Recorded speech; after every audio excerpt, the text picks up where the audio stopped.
সুইজারল্যান্ডে 4 দিনের সফর শেষে আজ দেশে ফিরছেন অন্তর্বর্তীকালীন সরকারের প্রধান উপদেষ্টা ডক্টর মোহাম্মদ ইউনূস। প্রধান উপদেষ্টার প্রেস উইং জানিয়েছে, সুইজারল্যান্ডের দাভোসে বিশ্ব অর্থনৈতিক ফোরামের বার্ষিক সভা এবং অন্যান্য উচ্চ পর্যায়ের পার্শ্ব ইভেন্টের সময় কমপক্ষে 47টি অনুষ্ঠানে যোগ দিয়েছেন প্রধান উপদেষ্টা। অধ্যাপক ইউনূস 4 জন সরকার বা রাষ্ট্রপ্রধান, 4 জন মন্ত্রী পর্যায়ের বিশিষ্ট ব্যক্তি, জাতিসংঘের মতো শীর্ষ সংস্থার 10 জন প্রধান নির্বাহী, 10 জন উচ্চ পর্যায়ের ব্যবসায়ী ব্যক্তিত্ব, 9টি আয়োজিত অনুষ্ঠান, 8টি মিডিয়ার সঙ্গে সম্পৃক্ততা এবং আরও 2টি অনুষ্ঠানে যোগ দেন। 21 জানুয়ারি দাভোসে পৌঁছানোর পর থেকে অধ্যাপক ইউনূস বার্ষিক সভার বিশ্ব নেতাদের সঙ্গে তার বিস্তৃত ব্যস্ততার মধ্য দিয়ে দিন কাটান।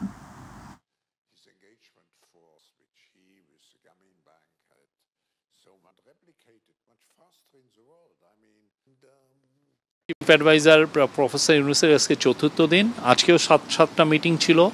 আমরা 3টা পর্যন্ত একটানা মিটিং হয়েছে। এটা 3টার পরে জাস্ট আগামী 2 ঘন্টার মধ্যে আমরা যাওয়ার প্রস্তুতি নিব এবং ইনশাল্লাহ আগামীকাল বিকালবেলায় আমাদের টিম দেশে পৌঁছবে। 18 দিনের চিকিৎসা শেষে যুক্তরাজ্যের দ্য লন্ডন ক্লিনিক থেকে ছেলে তারেক রহমানের বাসায় গেছেন বিএনপি চেয়ারপারসন বেগম খালেদা জিয়া। চিকিৎসকের পরামর্শে হাসপাতাল থেকে রিলিজ দেওয়া হয়েছে তাকে। খালেদা জিয়ার ব্যক্তিগত চিকিৎসক অধ্যাপক ডাক্তার AZM জাহিদ হোসেন এ তথ্য জানিয়েছেন। তিনি জানান, ছেলের বাসায় থেকে পরবর্তী স্বাস্থ্যসেবা নেবেন বিএনপি নেত্রী। এর আগে যুক্তরাজ্যে বিএনপি সভাপতি MA মালেক জানান, তারেক রহমানের বাসায় পুত্রবধূ ডাক্তার জোবাইদা রহমান, শর্মিলা রহমান ও 3 নাতনির সঙ্গে থাকবেন খালেদা জিয়া। বাসা থেকে মেডিকেল বোর্ডের পরামর্শ অনুযায়ী চিকিৎসা চলবে। মায়ের সুস্থতার জন্য দেশবাসীর কাছে দোয়া চেয়েছেন তারেক রহমান।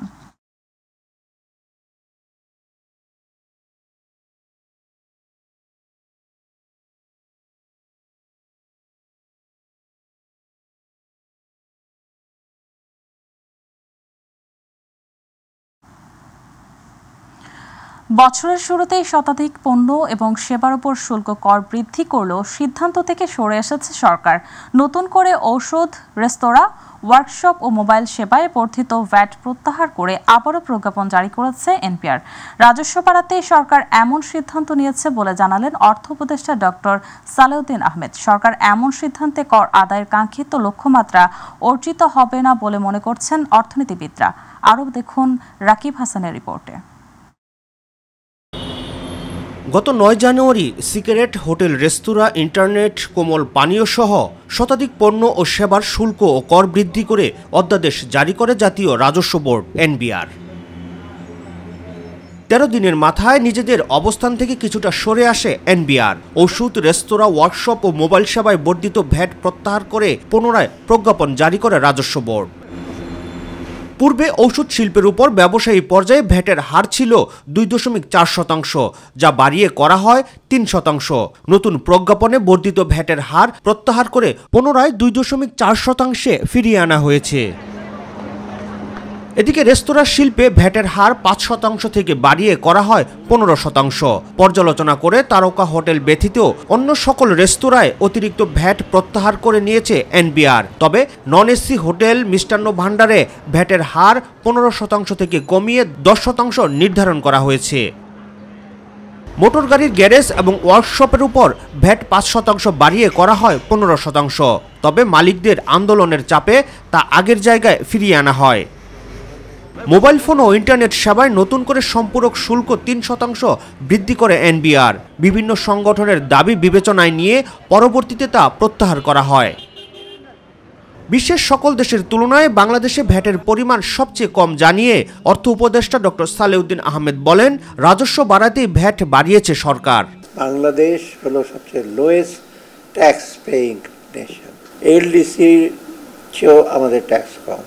মিডল ইনকাম কান্ট্রিজে দেখি আমরা আমাদের ট্যাক্স সবচেয়ে কম।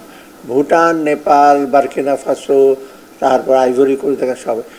এত কম ট্যাক্স দিয়ে আপনি কিভাবে চান যে সব কিছু দেবো আপনাদের? এটা কিন্তু আপনার এক্সপেক্ট করা ঠিক হয় না।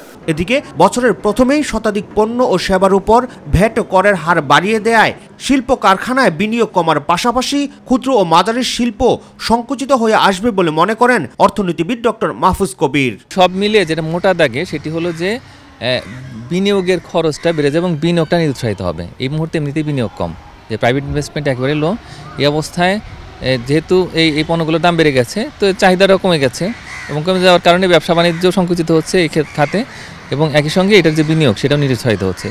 বর্তমান অর্থনীতির নাজুক পরিস্থিতিতে পণ্যের উপর শুল্ক বৃদ্ধি নিত্য পণ্যের উপর প্রভাব পড়বে বলেও মনে করেন তিনি।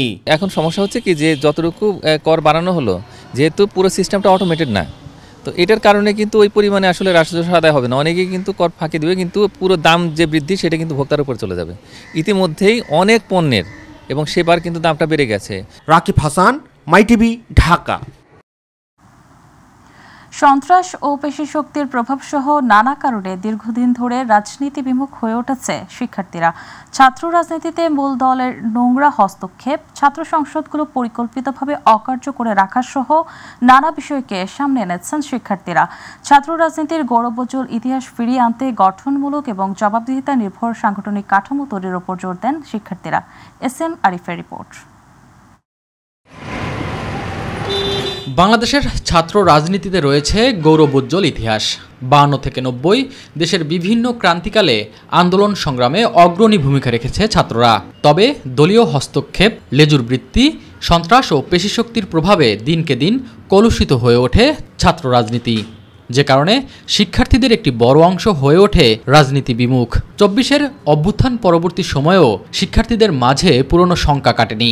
আসলে ছাত্র রাজনীতি কিরকম হয়, কিরকম একটি ক্যাম্পাসে একাধিক ছাত্র সংগঠন যখন নিজেদের মধ্যে প্রতিযোগিতার মাধ্যমে কাজ করে, সেইটার সৌন্দর্যটা কি, সেটা আমাদের এই প্রজন্মটা, দীর্ঘ 17 বছরের যে প্রজন্মটা দাঁড়িয়েছে, তারা মোটেই এ সম্পর্কে কোন ধরনের ধারণা রাখে না।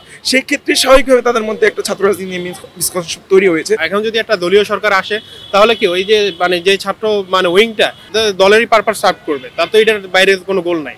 এখন দেখেন একটা ছাত্র সংগঠন কিন্তু তার নেতা পর্যন্ত সে নির্বাচন করতে পারতেছে না, তার নেতাটা উপর থেকে ফিক্স করে দেওয়া, তাইলে এখানে ছাত্র সংগঠনের মানে কি? তবে সবকিছু মিলে হতাশ নন শিক্ষার্থীরা।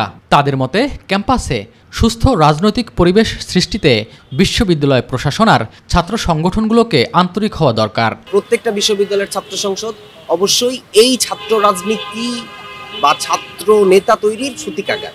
এটাকে অবশ্যই নিয়মতান্ত্রিকভাবে সকল ধরনের রাজনৈতিক প্রভাব মুক্ত রেখে নিয়মিতভাবে এটাকে অনুষ্ঠিত করতে হবে। ছাত্র দল আসুক, ছাত্র শিবির আসুক, ছাত্র জামায়াত আসুক, আমার যায় আসে না। আমি চাই ঢাকা ইউনিভার্সিটির একটা ওই যে ভিপি যেটা, সেটা যেন থাকে যে সবার জন্য অংশগ্রহণ থাকতে পারে। শিক্ষার্থীদের রাজনীতিতে অনীহার বিষয়টি গত কয়েক বছরে ব্যাপক হারে বেড়েছে বলে স্বীকার করে ছাত্র সংগঠনগুলো। ছাত্র নেতারা জানান, অল্প সময়ে এই অবস্থার পরিবর্তন সম্ভব নয়। বাজে কালচার তৈরি হয়েছে ছাত্র রাজনীতি, যার অন্যতম কারণ হচ্ছে নিয়মিত ছাত্র সংসদ ইলেকশন না হওয়া। ফলে ছাত্র সংগঠনের লিডার সে ধীরে ধীরে স্বৈরাচারী হয়ে যায়, সে কাউকে টর্চার করে, কাউকে পিটায়, সে ভয় পায় না যে এটা দিয়ে শিক্ষার্থীরা ফুসে উঠতে পারে, বরং এখানে তারা আরও হুমকি দিয়ে সে এখানে পুলকিত হয়। যদি নিয়মিত ডাকসু বা অন্যান্য ছাত্র সংসদ ইলেকশন হয়, নেতারা বাধ্য হবে শিক্ষার্থীদের কনসার্ন শুনতে। আমরা বিশ্বাস করি সাধারণ শিক্ষার্থীদের সেই ট্রমা আস্তে আস্তে যেভাবে কাটছে এটা কেটে উঠবে এবং ভবিষ্যতে সাধারণ শিক্ষার্থীরা আমাদের ইতিবাচকভাবে সাড়া দেবে। হয়তোবা অনেকেই রাজনীতি করবে না, কর্মী থাকবে, সমর্থক থাকবে, কিন্তু বিগত 15.5 বছরের যে রাজনৈতিক কালচার সেটা বাংলাদেশে আর কখনো ফিরে আসবে না। সঠিক সময়ে ছাত্র সংসদ নির্বাচন এবং এর ধারাবাহিকতা থাকলে শিক্ষার্থীদের ছাত্র রাজনীতিতে অনীহা সৃষ্টি হতো না বলেও মনে করেন ছাত্র নেতারা। শিক্ষার্থীদের রাজনৈতিক মানস বিকাশে সুস্থ রাজনীতি এবং গণতন্ত্র চর্চা সম্পন্ন ক্যাম্পাস আবশ্যক। তাই দলীয় লেজুর বৃত্তি এবং সন্ত্রাসী কর্মকাণ্ড পরিহার করে ছাত্র সংসদ ভিত্তিক ছাত্র রাজনীতি চালু হওয়া অতীব জরুরি। সাধারণ শিক্ষার্থীদের মতের প্রতি শ্রদ্ধাশীল হয়ে প্রগতিশীল সুস্থ রাজনীতির ধারা এবং এর মানোন্নয়নে কাজ করা এখন সময়ের দাবি। SM আরিফ, মাইটিভি, ঢাকা বিশ্ববিদ্যালয়, ঢাকা। ঘন কুয়াশায় দৌলতদিয়া পাটুরিয়া নৌরোডে 4 ঘন্টা বন্ধ থাকার পর ফেরি চলাচল স্বাভাবিক হয়েছে। শনিবার সকাল 7টার দিকে ফেরি চলাচল পুনরায় শুরু হয়। এর আগে শুক্রবার দিবাগত রাত 3টার দিকে ঘন কুয়াশার কারণে ফেরি চলাচল বন্ধ ঘোষণা করে বিআরডব্লিউটিসি কর্তৃপক্ষ। ঘন কুয়াশার কারণে চ্যানেলের বিকন, বাতি ও মার্কিং পয়েন্টগুলো দৃশ্যমান না হওয়ায় দুর্ঘটনার আশঙ্কায় এ সিদ্ধান্ত নেওয়া হয়। ফেরি বন্ধ থাকায় দুই পাড়ে অপেক্ষমান যানবাহনের দীর্ঘ সারির কারণে যানজট তৈরি হয়। এতে যাত্রী ও চালকদের চরম দুর্ভোগ পোহাতে হয়। পরিস্থিতি স্বাভাবিক হওয়ার পর যানবাহন ও যাত্রীরা গন্তব্যে পৌঁছাতে পারছেন। বর্তমানে এই নৌ রুটে ছোট বড় মিলে মোট 12টি ফেরি চলাচল করছে।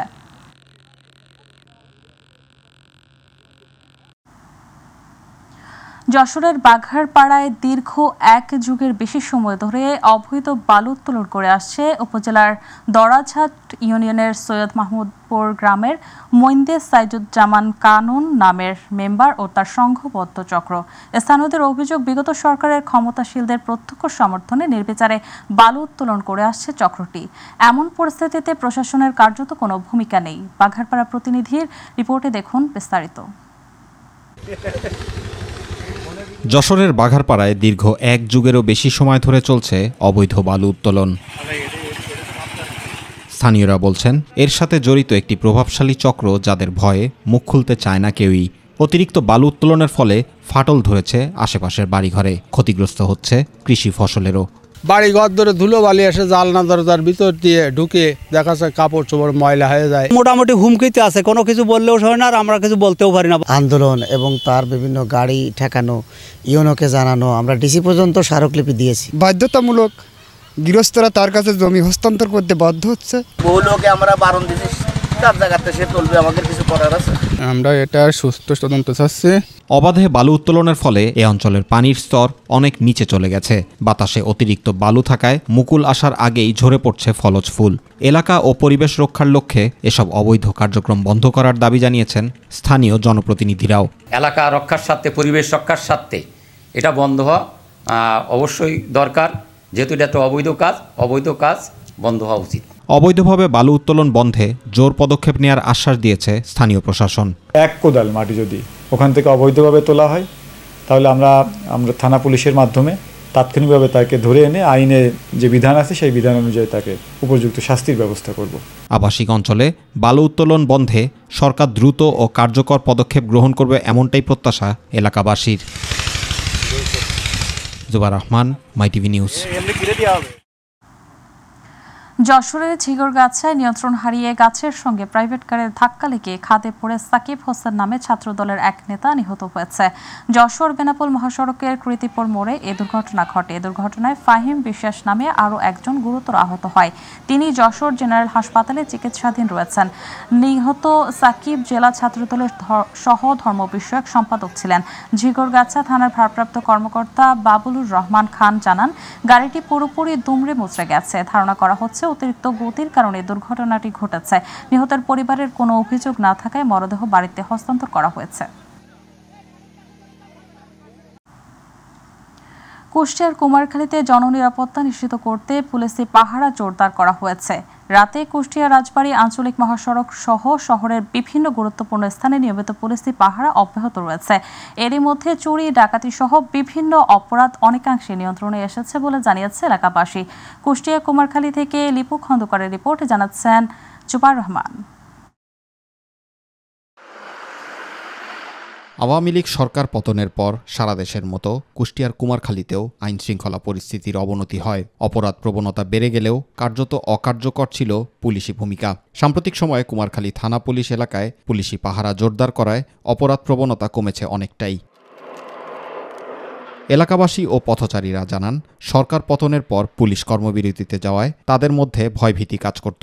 বর্তমানে পুলিশ আগের মতো দায়িত্ব পালন করায় স্বাচ্ছন্দ্যে চলতে পারছেন তারা। এছাড়া সব ক্ষেত্রে পুলিশি সহযোগিতার প্রশংসার পাশাপাশি আইনশৃঙ্খলা পরিস্থিতির সামনে আরও উন্নত হবে বলে আশা প্রকাশ করেন তারা। আতঙ্ক খুব ভয়াবহ ছিল তখন, এখন বর্তমানে খুব ভালো। এখন তারা তো খুব টলে রয়েছে, খুব খাটাখাটনি করতেছে। ভয় লাগতো যে যাতে পারবো কিনা, পথে কি হয় না হয়, কিন্তু এখন আর ওইটা মনের কাছে মনে হয় না। বর্তমানে আইন শৃঙ্খলা পরিস্থিতি ভালো বলেই আমি কুষ্টিয়া থেকে খোকসার উদ্দেশ্যে একটা বাইকে রওনা দিয়েছি। এখন অনেক ভালো আছে স্যার, স্যারেদের ব্যবহার, আচরণ সব দিক দিয়ে ইনশাল্লাহ স্যার আমরা খুব খুশি। টহল পুলিশ সদস্যরা জানান, আইন শৃঙ্খলা পরিস্থিতি স্বাভাবিক রাখতে থানা পুলিশ সার্বক্ষণিক কাজ করছে। সরকার পতনের পর জনগণ বিচ্ছিন্নভাবে আতঙ্কগ্রস্ত ছিল এবং সেটা অনেকটাই কাটিয়ে উঠতে সক্ষম হয়েছেন তারা। আমরা যখন টহলে নিয়োজিত থাকি, কোনো ধরনের দুষ্কৃতিকারী, চোর ডাকাত কখনোই কোনো জনগণকে ক্ষতি করতে পারবে না। 5ই আগস্ট অভ্যুত্থানের পরবর্তী অস্থিতিশীল আইনশৃঙ্খলা পরিস্থিতি স্বাভাবিক অবস্থায় ফিরিয়ে আনতে সর্বোচ্চ কার্যক্রম চালিয়েছে পুলিশ, দাবি করেছেন কুমারখালী থানার ভারপ্রাপ্ত কর্মকর্তা। চোর ডাকাত আটকে বিশেষ পদক্ষেপ হিসেবে নেওয়া হয়েছিল গ্রাম পাহারা ও রাত্রিকালীন পাহারাও। পুলিশের প্রতি যে মানুষের একটা নেগেটিভ ধারণা ছিল, তো আস্তে আস্তে আমরা সেই নেগেটিভ ধারণা থেকে একটা পজিটিভ ধারণায় নিয়ে আসতে পেরেছি। আমরা সর্বাত্মকভাবে এবং আন্তরিকতার সহিত নিয়ে কাজ করছি যাতে মানুষ সেবা পায় এবং আইন শৃঙ্খলার উন্নতি হয়। Zubair Rahman, My TV news. এবার আমাদের কৃষি।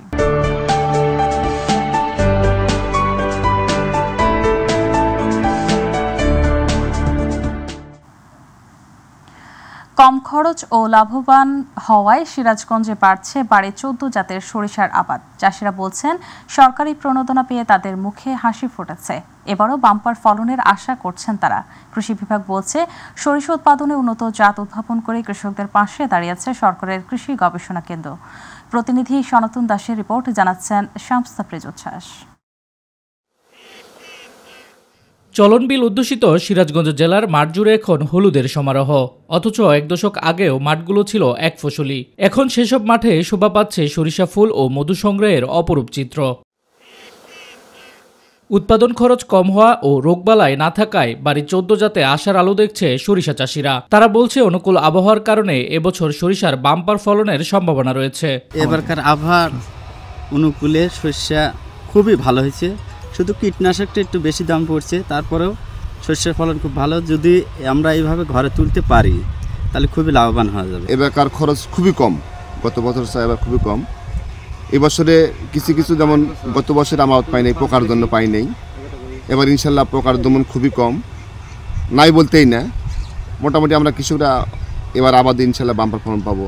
সরিষা চাষিরা বলছে মাঠে সরিষার যত জাত রয়েছে তার মধ্যে বাড়ি 14 ফলন সর্বাধিক। অন্যান্য জাতের সরিষার থেকে বাড়ি 14 জাতের ফলনে মেলে 8 থেকে 9 মণ হারে। আগের জাতের থেকে অনেক লাভবান হবে বেশি। একই সাথে আসবে ওটাও যে আপনার 80 দিন 75 দিন লাগে, এটাও দেখতেছে একই সময় সেম ওই মাগি আর এই বাড়ি 14 একই সমান। এবার যে ফসল দেখা যাচ্ছে আল্লাহ মোটামুটি ভালোই, তো বাজার দর যদি ভালো থাকে তাহলে আমরা একটু লাভবান হওয়ার সম্ভাবনা আছে। তেল জাতীয় ফলনের উৎপাদন বৃদ্ধি প্রকল্প বাড়ি সরিষার জাত নিয়ে এই অঞ্চলে কাজ করে যাচ্ছে কৃষি বিভাগ। সরিষার উৎপাদন বৃদ্ধি পেলে দেশের ভোজ্য তেলের আমদানি হ্রাস পাবে। এই জাতের যে ফলনটা সেটা কিন্তু মাঘি যে জাতটা সেটার চেয়ে কিন্তু 15 থেকে 20 ভাগ ফলন বেশি হয়। এজন্য আমরা বলতেছি যে আপনাদের স্থানীয় জাত যেটি সেটির বাদ দিয়ে এই জাতটি করার জন্য, বাড়ি সরিষা 14 জাতটি করার জন্য।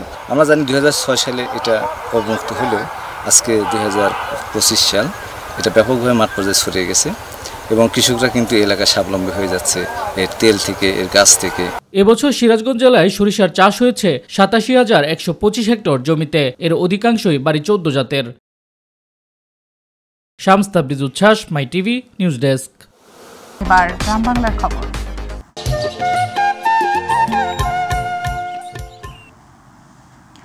খুলনায় অর্ণব শীল নামে এক যুবককে গুলি ও কুপিয়ে হত্যা করেছে সন্ত্রাসীরা। শুক্রবার নগরের শেখপাড়া তেঁতুলতলা এলাকায় তাকে হত্যা করা হয়।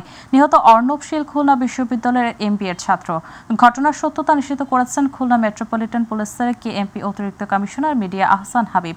প্রত্যক্ষদর্শী ও পুলিশ জানায় শেখপাড়া তেঁতুলতলা মোড়ে একটি মোটরসাইকেলে হেলান দিয়ে অর্ণব চা পান করছিল। এ সময় 15টি মোটরসাইকেলে সশস্ত্র যুবকরা এসে প্রথমে তাকে গুলি করে। গুলি তার গায়ে লাগার পর রাস্তার উপর পড়ে গেলে সন্ত্রাসীরা তাকে ধারালো অস্ত্র দিয়ে উপর্যুপরি কুপিয়ে ফেলে রেখে যায়। আশঙ্কাজনক অবস্থায় পার্শ্ববর্তী খুলনা সিটি মেডিকেল কলেজ হাসপাতালে নিয়ে গেলে কর্তব্যরত চিকিৎসক তাকে মৃত বলে ঘোষণা করেন।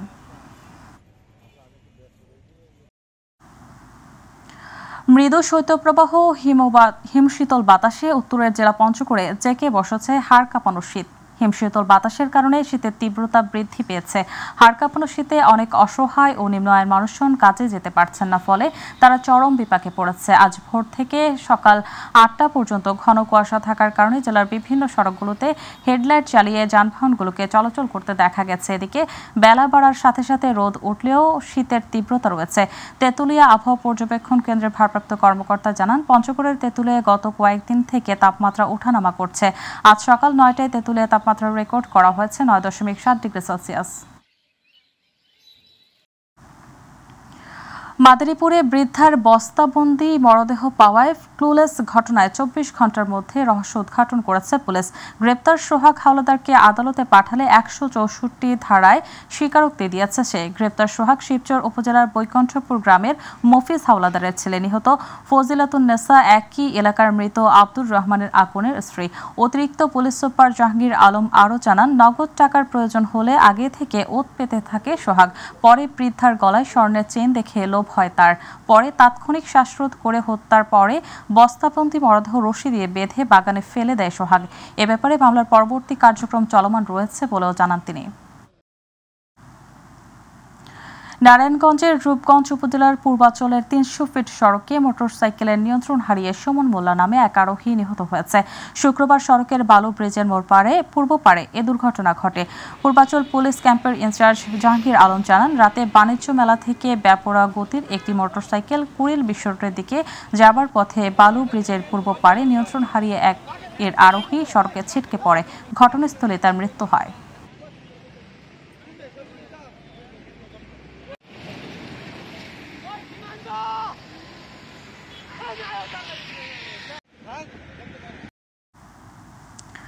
দিনাজপুরের পার্বতীপুরে মুস্তফাপুর ইউনিয়নের শেরনপাড়া এলাকায় প্রায় ১৫০ একর জমিতে দীর্ঘদিন যাবৎ গভীর নলকূপের মাধ্যমে সেচ দিয়ে আসছেন কৃষক সাদেক মোল্লা। সম্প্রতি স্থানীয় কিছু অসাধু গভীর নলকূপের মালিক নিয়ম বহির্ভূতভাবে তার কমান্ডিং এরিয়ায় আন্ডারগ্রাউন্ড করে অন্য জমিতে পানি সরবরাহ করায় ক্ষতিগ্রস্ত হচ্ছে স্থানীয় কৃষক। এই ঘটনায় উপজেলা সেচ কমিটি ছাড়াও জেলা প্রশাসক সহ বিভিন্ন দপ্তরে লিখিত অভিযোগ দিয়েও কোনো প্রতিকার মিলছে না অভিযোগ কৃষকদের।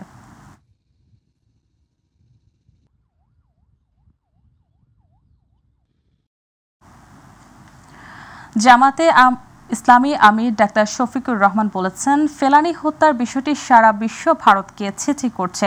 সরকার ইচ্ছা করলে ফেলানী হত্যার বিচার আন্তর্জাতিক আদালতে যেতে পারে। জামাতের পক্ষ থেকে যেটা সম্ভব সেটা সর্বোচ্চ চেষ্টা করা হবে। শুক্রবার কুড়িগ্রামের নাগেশ্বরী উপজেলার রামখানা ইউনিয়নের কলোনিটিপাড়া গ্রামে সীমান্তে হত্যার শিকার ফেলানীর কবর জিয়ারত শেষে সাংবাদিকদের তিনি একথা বলেন।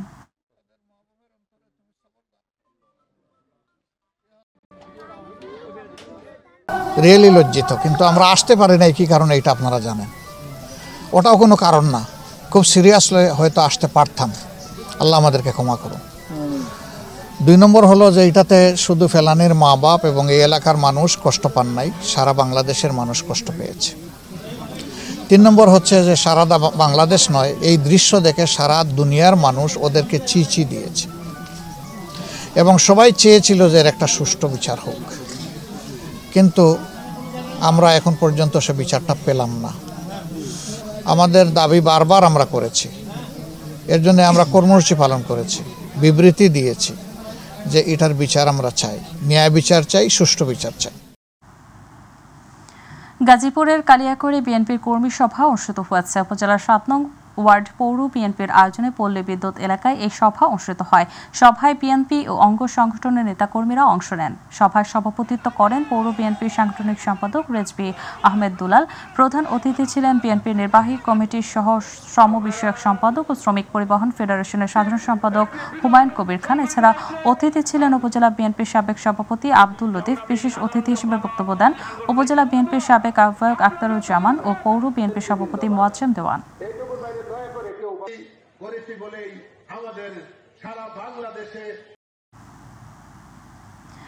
দেশব্যাপী বিএনপির ৩১ দফা বাস্তবায়নের আলোকে তৃণমূল পর্যায়ে নেতাকর্মীদের নিয়ে গাজীপুরের কালিয়াকৈরে বিএনপি কর্মী সমাবেশ অনুষ্ঠিত হয়েছে।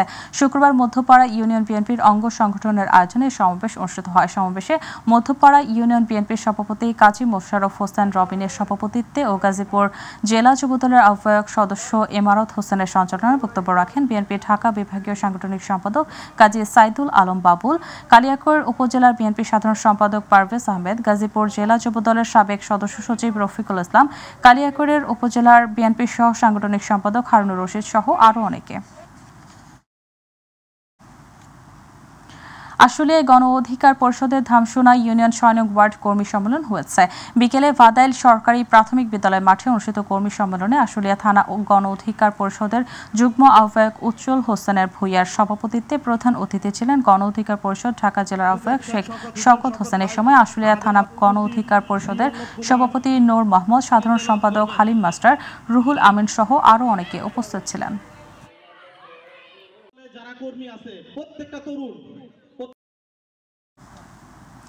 বিএনপির প্রতিষ্ঠাতা জিয়াউর রহমানের ৮৯তম জন্মবার্ষিকী উপলক্ষে মাদারীপুরে দুস্থ ও অসহায় মানুষের মাঝে ত্রাণ সামগ্রী বিতরণ করা হয়েছে।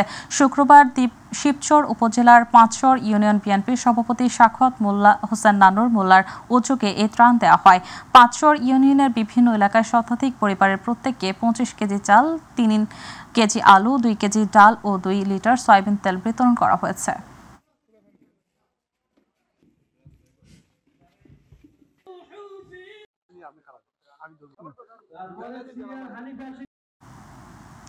ময়মনসিংহের মুক্তাগাছায় শিশুদের বিরুদ্ধে লিঙ্গভিত্তিক সহিংসতা প্রতিরোধে আন্তঃধর্মীয় সংলাপ অনুষ্ঠিত হয়েছে। শহরের নন্দীবাড়িতে জেলা পরিষদ অডিটোরিয়ামে আয়োজিত সংলাপে প্রধান অতিথি ছিলেন মুক্তাগাছা উপজেলা নির্বাহী কর্মকর্তা আতিকুল ইসলাম। বক্তব্য রাখেন ওয়ার্ল্ড ভিশন বাংলাদেশের সিনিয়র ডিরেক্টর অপারেশন চন্দন জেড গোমেজ ও সিনিয়র ম্যানেজার সেবাস্টিয়ান পিউরিফিকেশন। সংলাপে সরকারি কর্মকর্তা, এনজিও কর্মী ও ধর্মীয় নেতৃবৃন্দ অংশগ্রহণ করেন।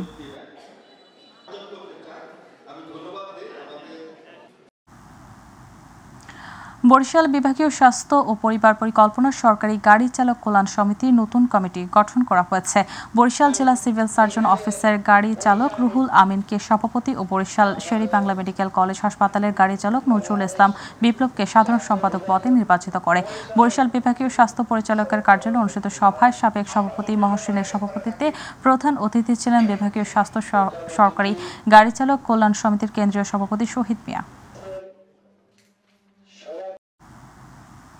নরসিংদীর বেলাবতে ডাক্তার মোহাম্মদ রহমতুল্লাহ পাভেল শিক্ষাবৃত্তি ২০২৪ অনুষ্ঠিত হয়েছে। শুক্রবার উপজেলার ভাটেরচর NVS উচ্চ বিদ্যালয়ে এ পরীক্ষা অনুষ্ঠিত হয়। এতে নারায়ণপুর ও ইউনিয়নের ৮টি শিক্ষা প্রতিষ্ঠানের ১৩১ জন শিক্ষার্থী পরীক্ষায় অংশগ্রহণ করেন। পরীক্ষার কেন্দ্র সচিব হিসেবে দায়িত্ব পালন করেন NVS মাধ্যমিক বিদ্যালয়ের প্রধান শিক্ষক আশরাফুল হক। এ সময় NAM উচ্চ বিদ্যালয়ের প্রধান শিক্ষক মুক্তার হোসেন সহ আরও অনেকে উপস্থিত ছিলেন। যশোরে কেশবপুরের সাগরদাড়িতে মাইকেল মধুসূদন দত্তের ২০১তম জন্মবার্ষিকী উপলক্ষে ৭ দিন ব্যাপী মধুমেলার উদ্বোধন করা হয়েছে। শুক্রবার মেলার মূল ফটকে কবুতর ও বেলুন উড়িয়ে উদ্বোধন করেন খুলনা বিভাগীয় কমিশনার ফিরোজ সরকার। যশোর জেলা প্রশাসনের আয়োজনে মধুমেলা উদযাপন কমিটির সভাপতি যশোর জেলা প্রশাসক আজহারুল ইসলাম অনুষ্ঠানে সভাপতিত্ব করেন।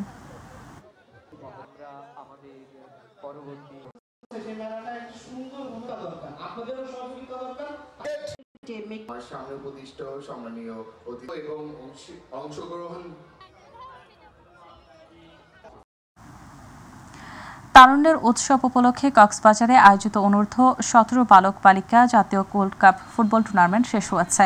গতকাল বীরশ্রেষ্ঠ শহীদ রুহুল আমিন স্টেডিয়ামে জেলা প্রশাসক ও জেলা ক্রীড়া অফিসের আয়োজনে ও টুর্নামেন্টের ফাইনাল খেলায় বালক গ্রুপে টেকনাফ উপজেলা দল এবং বালিকা গ্রুপে কক্সবাজার পৌরসভা দল চ্যাম্পিয়ন হওয়ার গৌরব অর্জন করে। পরে সমাপনী ও পুরস্কার বিতরণ অনুষ্ঠানে প্রধান অতিথি অতিরিক্ত জেলা প্রশাসক রোমেন শর্মা উভয় গ্রুপের শ্রেষ্ঠ খেলোয়াড় সহ বিজয়ী ও বিজেতা দলের মাঝে পুরস্কার প্রদান করেন।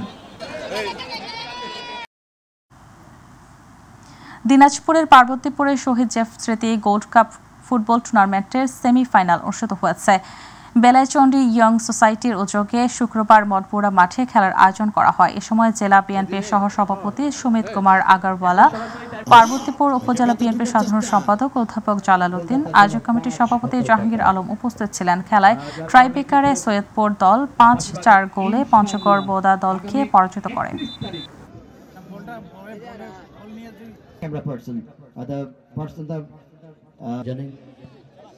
চা নিয়ে ব্যতিক্রমধর্মী কিছু করার ইচ্ছে থেকেই নিজ মেধা ও মননশীলতাকে কাজে লাগান ব্রাহ্মণবাড়িয়ার আশিকুর রহমান আশিক।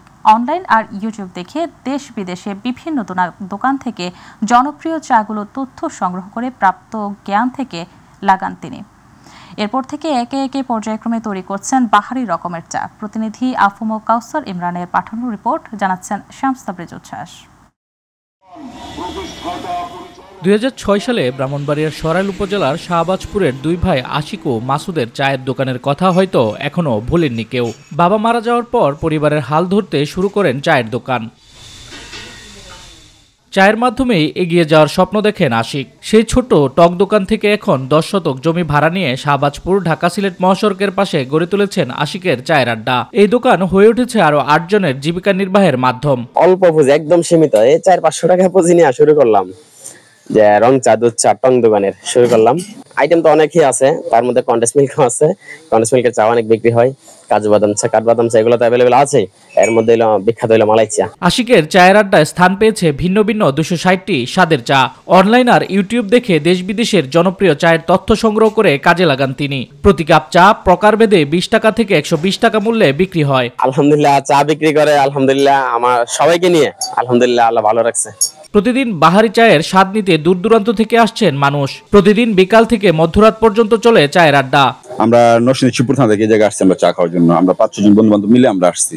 এখানে চার মান খুবই ভালো, 300-250 এরকম শুনি আমরা। তবে আজকে 2 জাতের চা খাইছি, খুবই ভালো লাগছে। আশিকের চা হচ্ছে এমন একটা চা যে বাংলাদেশের অনেক জায়গায় বলে যে হচ্ছে অনেক রকমের চা হয়, 100 রকমের 200 রকমের চা হয়, কিন্তু অ্যাকচুয়ালি আশিকের এখানে অরিজিনাল চা হয়। সেই যে চাটা বলে ওটাই বানায়। পরিবারের সবাই মিলে এখানে আসছি, আর আশা করি এই চায়ের দোকানটা ভবিষ্যতে আরো বেশি নাম করবে। আর আসলে এখানকার চা খুব বেশি ভালো লেগেছে। আমি মাস শেষে 15,000 টাকা বেতন পাই।